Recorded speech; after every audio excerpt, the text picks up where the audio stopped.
come true of being a dad with the dream to be of entrepreneurship, you're presented with a world of possibilities along with a world of challenges. Join Joel Lewis as he interviews successful entrepreneur dads sharing how they made it work from the start. This is Startup Dad HQ.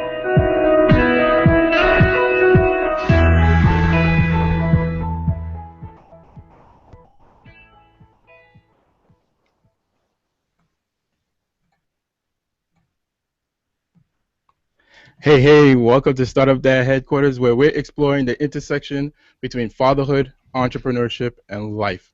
And today's Startup Dads, I'm really excited to have on the show, and he's waiting backstage, Ben Fanning. Ben, I'm really excited to have you on the show. Usually I would go right into your bio, but you have a really cool video that we talked about. So let's bring you up. Welcome to Startup Dad Headquarters, and then we'll play that video as your intro. Let's do it. Glad to be here, Joel. This is very exciting. Cool. Let's bring up that video and show the amazing video that you've created, and Awesome. give them a little bit backstory about you and what you have going on.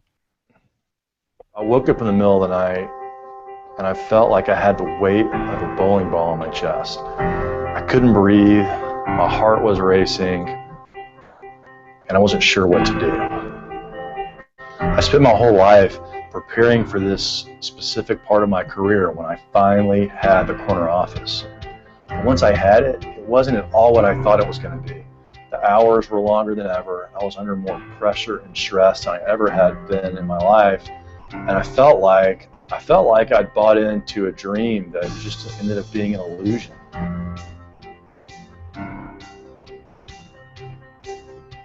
But through a lot of introspection and a couple of great mentors, I discovered that I essentially had power over my own destiny and could recreate myself and reinvent and rejuvenate within my current role at work.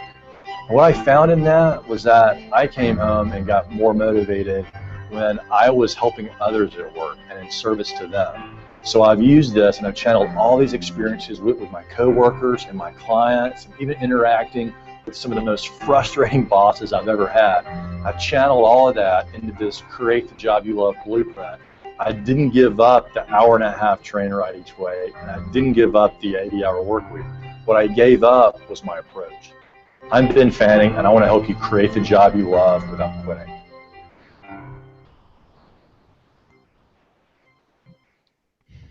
That is so awesome, Ben. When I saw that video and you sent me the link to the Startup Dad page, I was like, we gotta play this video.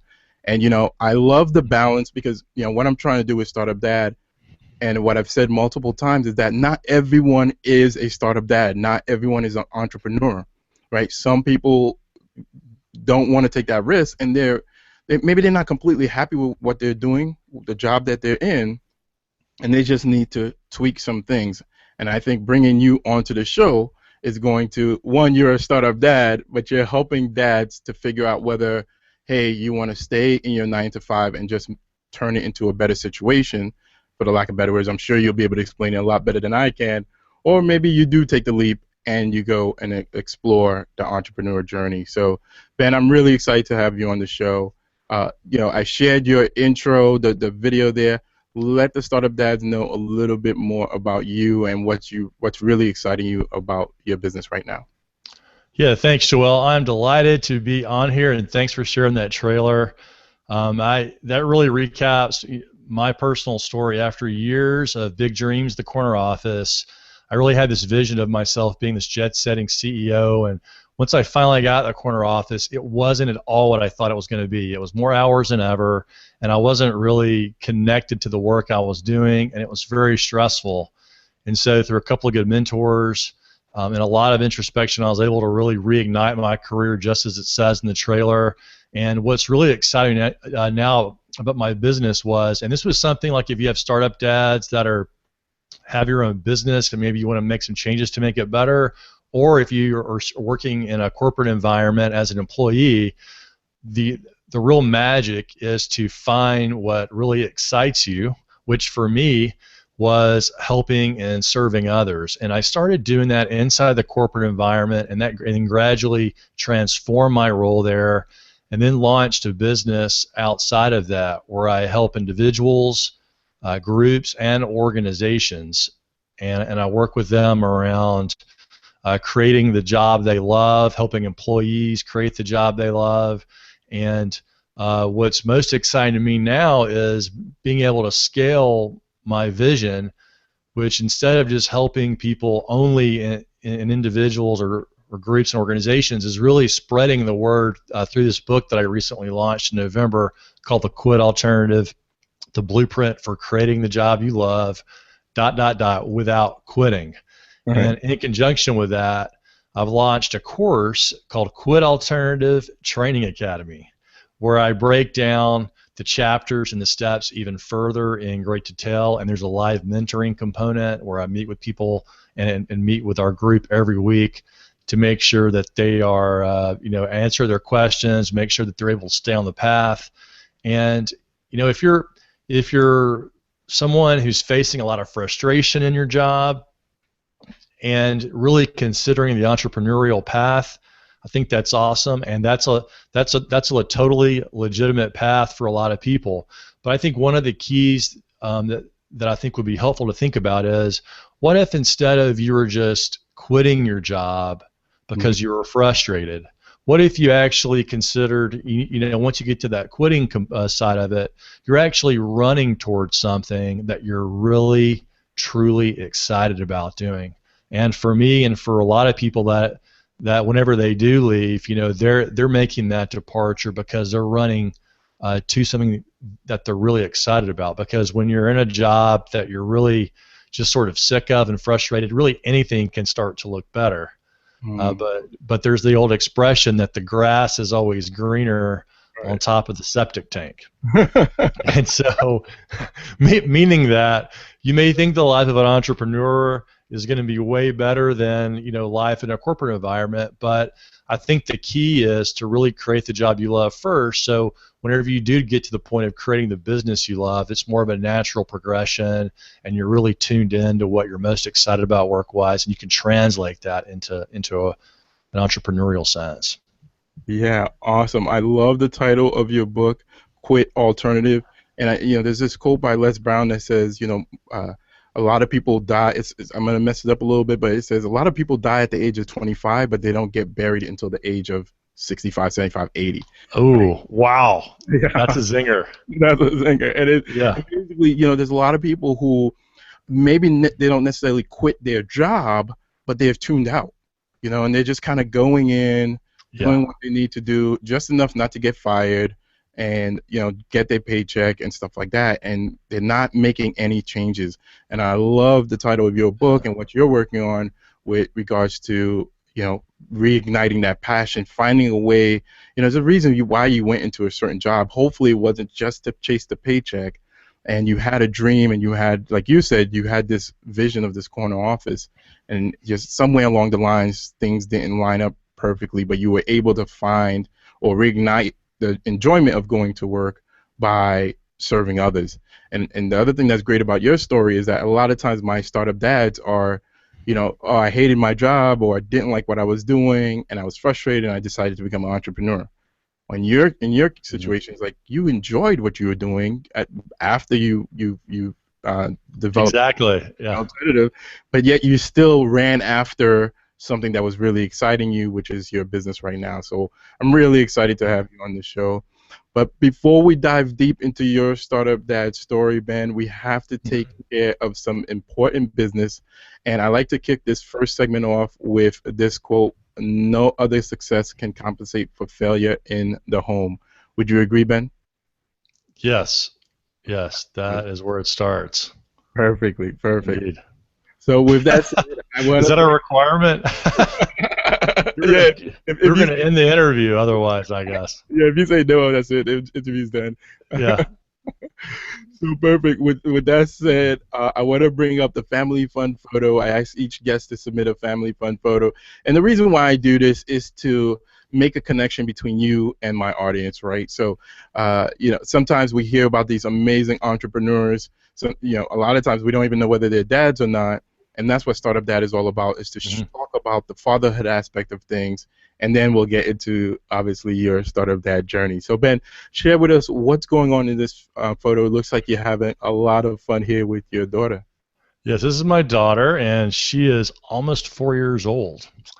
And one of our things we like to do, we like to have activities to do. I mean, while hanging out is a lot of fun, we oftentimes like to sort of do activities with her friends, our friends' families, and a local bar here. Now, this is a bar, but it is not during bar hours. This is during daytime hours. Right. And they have a kids drum circle. Nice. Periodically. And so a local band called Soul Driven Train brings out around 30 to 40 different hand drums, bongo drums, and we have to have a big drum circle. And so it's really great because it's fun for dads, it's fun for the kids, and we get to go out and really do something instructional and fun. And there's plenty of time to just sort of wail on the drum, but there's also this responsive side of it. And I'm very passionate about music, and so it's a great way for me to share that with my daughter. Nice. So Ben, where do you live? I forgot to ask. Charleston, South Carolina. Oh, you in nice warm weather right now. Yes, warmer weather, yeah. Right. Yeah. Well, I'm knee deep in snow, and you're children. So awesome. So Ben, what does fatherhood mean to you? Well, great question there. So fatherhood to me means a lot of things. One is it means gratitude. I think that's where fatherhood starts, because there is a big transition from your single days into this land of new responsibility. But I think what it's really been useful for me, and what it means to me, is a really a chance to learn something new, and it's an opportunity to be responsible and to model a kind of behavior that I would like to see in the world. Because as you know, Joel, your kids will do more as you do versus what you say. And so, they're always watching. So I think it's really helped me elevate my game as a dad, as a human, as an entrepreneur, as an intrapreneur in a Fortune 50 company, to be able to, represent something and model something for her. Because I imagine, when she gets older, one day I'm really setting the baseline behaviors for her. And so I think being a dad is a chance to be a better man ultimately. Yeah, absolutely. And with what you just said in terms of them seeing what you do, how do you balance between family and business? Because what you do is the same thing they're going to do, like you just mentioned. And obviously, like we mentioned, family is very important. So how are you balancing everything you have going on and still spending time with your daughter and your wife? It's a great question there. So one of the ways I approach this, and I work with my clients on this, is instead of thinking a lot about balancing, which I mean, I think it's still a legitimate goal for a lot of people, but once you get something balanced in one part of your life, the other part of your life starts to become unbalanced. And it can just be this constant struggle and honestly, work-life balance can be stressful from that standpoint. And so a different way that I like to approach it, and a way that seems a lot more fun for myself and for my family, is work-life integration. And it's thinking about your work and your personal life and your relationships as more of a puzzle, and finding ways to fit them together. Maybe, for example, you're going on a business conference, and instead of going there and just hurrying through it and getting home as soon as possible, maybe what you do is you invite your family for the tail end of that to be involved. I can remember years in a corporate environment where I thought it was really important to leave my personal life separate from my work life. Yeah. And I didn't even bring personal photos to work. Wow. They didn't know the name of my family, my boss. I mean, I really felt like it was so important to keep it so so together and separate. And likewise, I mean, I can remember for years my wife would not know how to describe what her husband does at work. Right. Like, she would get asked this, and she's like, Ben, what do you want me to tell him? And so, you know, even I had a hard time explaining it sometimes. Right. So, a couple things that I really recommend there is to start to find fun and creative ways to merge those together, and to make sure that, you know, you're creating a life of work and fun in all realms, so where it's a lot more enjoyable. Yeah, I love those suggestions, especially the one where, you know, with us as entrepreneurs going to conferences, often trying to invite the family towards the conference, you know, and some of these conferences are amazing locations, so it's like, might as well make a family trip at the end of it. So I really love that suggestion. Yeah. So Ben, let's get down to it. Besides throwing out the trash, what's one way you help out around the house that is not traditionally considered a man chore? Well, definitely in the cooking department. I especially like to cook breakfast, and we really, part of the ways we do work-life integration in our house is we share, you know, one thing positive or one thing that we're looking forward to doing that day. So we had to cook the breakfast and really lead the charge on creating that time together, and again, sharing one thing. So at the end of the day, of course, at dinner, we sort of reverse that, where we talk about some great things that happened today or what surprised us, what was funny, so we all can think about our day and share that. But it seems like at our house, oftentimes dinner is kind of chaotic, and we've got different activities, and we're not always together. So we really try to zone in and create that special time for that environment around breakfast. Yeah, I love that. And, you know, I've had that conversation with my wife as well, because our dinner schedule is also crazy. And it's like, yeah, you know, really, you know, you get stuck in this mode of what's traditionally done is dinner together as a family. Well, if you can't, let's flip the script. Let's do breakfast together as a family. So, yeah, I love taking that approach of just looking at it differently and seeing where can you find that time to spend with each other. Now, is your wife a stay-at-home mom? No, she works as well.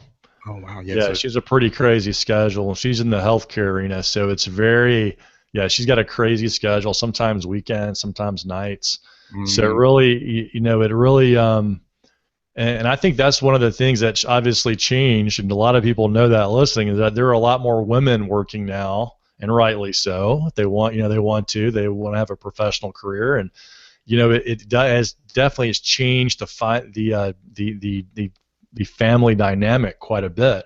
So, and a lot of the onus does fall on dads to sort of start to take on some of these more traditional female roles in the house. Sometimes it's cooking or cleaning, and you know, just taking the kids to school, you know, things of that nature. I also take my daughter to school frequently in the mornings, and I like to do it. See, I like to integrate it with exercise. So I like to take her on the back of my bike, nice. Whenever I can. So it's a couple of miles away. When I have time, I like to do that. Right. And that's what Startup Dad is all about, is observing that, seeing that there's that change, and the dads are taking on more of those roles, like you said. Yeah. That's why I have that other question. It's another test question, man. If you said you only throw out the trash, I would have had to end the interview. I'm just trash. What? No. No, we definitely. I do take the trash out and the recycling. Yeah, there's a lot more to it for sure. Yeah. And you know, one of the things that we do too is, and this is often missed, is that we take equal responsibility for sharing and teaching our daughter. You know, we don't leave that up to one or the other. We really take equal ownership of that, because we really want her to know us in all realms of life. All realms of life, versus just knowing you as the person who does this, or who does the discipline, or does the cooking, or the driving. You know, that she really gets to know each of us in a real holistic sense. Beautiful, beautiful. So Ben, our next segment is called the True Startup Dad Story, and with this being Startup Dad headquarters, with This this is great, man. with this being Startup Dad headquarters, we want to focus on your start. One of my favorite quotes is, "The journey of 1,000 miles begins with a single step." Now, take us back to the beginning and share with us the initial steps of your Startup Dad journey. Yeah, well, it started for me when I was working in corporate, and I was not a dad at that time. And I really started to sort of transform myself there and what I liked, and sort of create that role inside the company. But what I found was, and this really over time started to become more and more obvious, that I was out of time. I was working with one-on-one clients. It started to grow outside of out of the company. And so I had clients inside my corporate role and outside, and sort of walking that line. And so what I discovered was I didn't have a lot of time, as I mentioned, so I started to use technology a little more. And someone said, "Hey, you got to start a blog." And I thought, no way, I'm not going to do that. I'm not a tech guy. Well, turns out I really wasn't, but I learned how to be, and started doing blogging and I was really afraid that it wouldn't be accepted by my company. And so I started blogging under a secret identity. Right. What year was this, Ben? This was about 5 years ago. Okay, got it. 5 years ago. And so then I remember, so not long before so the blog got a little bit of traction. I think it was helping some people, but not real on a big scale, because my name wasn't anywhere on it, and people really didn't know it was me. I couldn't even share it with my friends. I was so freaked out. But then I finally made the decision. I'm like, hey, I really, as long as this is positive and really helpful in serving others, I feel so strongly about it. I want to start doing this under Ben Fanning, like benfanning.com is the address now. And so right around the time my daughter was born, I started blogging full force at benfanning.com and writing lots of articles and whatnot on there. And some people might say, well, you're a new dad, sleeping less than ever than probably when I was in college, having a lot of fun. I had less time than ever. Learning how to be this dad figure and helping out, and my wife was doing a lot of it too. And what I discovered was I was really passionate about the work I was doing. And once you hit upon that, whether it's in your corporate job or as an entrepreneur, you start to find a new source of energy. And so I was able to blog and get those articles out there, and then started helping more and more clients and organizations, and doing speaking opportunities at conferences and at different companies. Specifically at that time, I was more focused around helping people conquer burnout. And so that was really growing that message. And again, sleeping less, had the stress of being a new dad, but when you touch on what energizes you, what the kind of work that you're most passionate about, that excitement comes from an entirely different place. And since then, I mean, all of that journey has really led me to where I am today.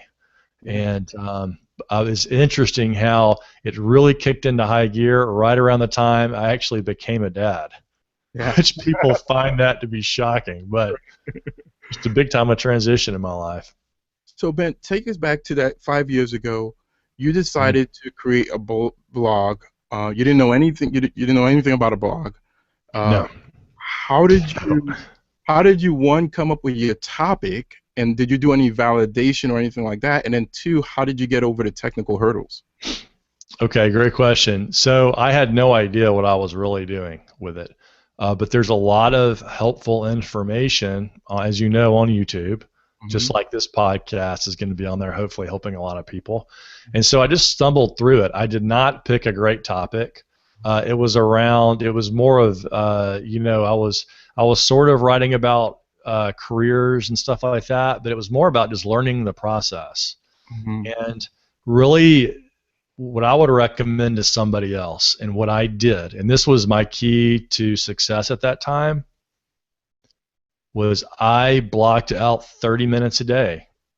And hell or high water, I was going to make sure that I was focused on creating that blog and that website during that period. And so I hit it a little bit every day.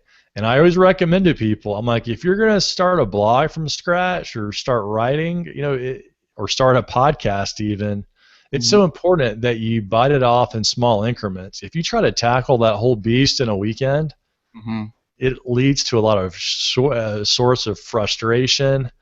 And, it's better to just block that time out and hit it a little bit every day. And you make sure by the end of that 30 minutes that you know what you're going to hit in your next 30-minute block the next day.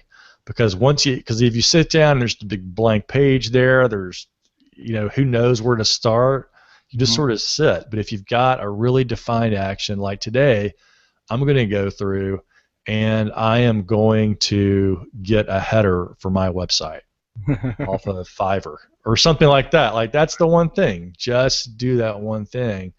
And again, make sure by the end you've got that one thing identified. And I would say at first, blogging under a secret identity, while it was more out of paranoia, it really created a safe place for me to mess up and to do things and tear the website up and do stuff like that and do all kinds of changes.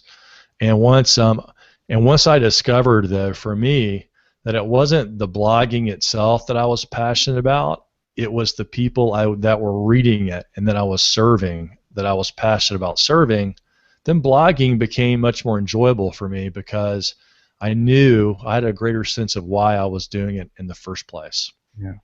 Ben, what would you say was the catalyst that inspired you to start on this journey?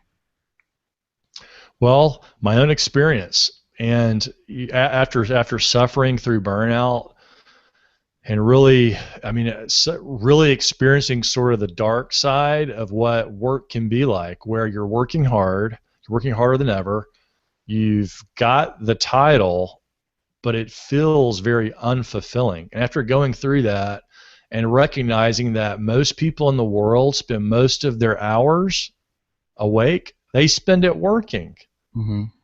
You spend most of your hours awake working. Why not do something that you're really excited about and really playing the game that you were meant to play? Right. And for me, seeing people do that and make that transition is so invigorating. It's so energizing for me. And honestly, that's one of the things that keeps me from burning out, is seeing the results and seeing the smiles and the emails from people that they've been able to reignite their career and create the job they love. For me, putting that out in the world is really a survival mechanism, and it's powerful. Yeah, awesome. So now you decided to create this blog. Let's talk about when you turned it into benfanning.com. You're blogging away. You're spending the 30 minutes a day. You're creating these awesome. How many posts were you creating per week? I would just do 1 to 2. 1 to 2 posts per week, and and that would take me. A long time. A lot of the 30 minutes a day I was spending. Now I'm faster, but I was so afraid there would be a typo, even though no one was reading it, and I was like not letting go of myself in that situation. Yeah. Thank you for sharing that, by the way. And because dads are struggling. I struggle with that in the perfection and wanting to make it perfect. Yeah. God bless Seth Godin. Right. For saying ship it. Seth Godin says ship it. Okay. No, I was going to ask that question. Like, were your blog posts like Seth Godin blog posts, like one paragraph, or were they like the full 1,000 word blog posts? No, I really tried to keep it at least 300 words, so 300 to 500 words. And now they're a little bit longer than that, but I still think that, Google engine searches are more friendly, obviously, it seems like, to the 1,000 words or whatever, but it seems like people are less likely to read those. Right. The genius of Seth Godin is he does a little bit every day, right. And he has these really concise talking points. And so I think a lot of people gravitate towards that. I certainly do. Yeah. But at the beginning, that's what I was doing. Okay, so you started blogging. You turned it to benfanning.com. Your daughter is born. Wee hours of the night, you're doing this work. No one is reading it at first, right? I'm assuming. Right. No one is reading.